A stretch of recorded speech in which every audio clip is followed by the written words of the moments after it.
বৈষম্য বিরোধী নতুন বাংলাদেশ গড়ার লক্ষ্যে ছাত্র জনতার উদ্যোগ সারা দেশে ব্যাপক আলোড়ন তুলেছে।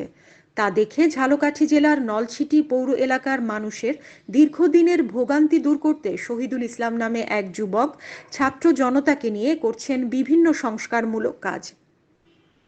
ঝালকাঠির নলছিটি পৌর এলাকার ৯ নম্বর ওয়ার্ডের কাণ্ডপাশা, শঙ্করপাশা ও সূর্যপাশার বিভিন্ন স্কুল, মাদ্রাসা ও মসজিদে যাতায়াতের ৮টি সড়কই ছিল চলাচলের অনুপযোগী।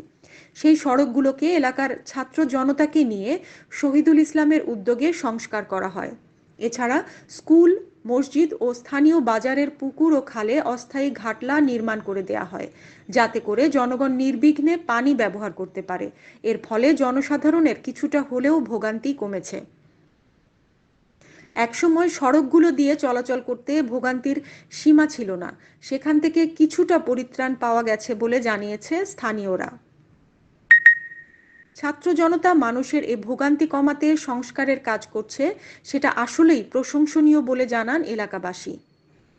এ ব্যাপারে শহীদুল ইসলাম বলেন, ছাত্র জনতা দেশের যেভাবে হাল ধরেছে এবং বিভিন্ন কাজ করছে তা দেখে আমার মনে হয়েছে যে দেশের জন্য আমার কিছু একটা করা দরকার।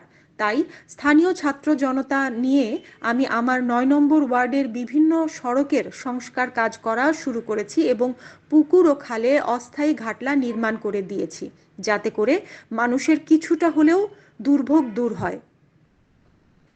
হানিন ইসলাম, সিএন বাংলা নিউজ ডেস্ক।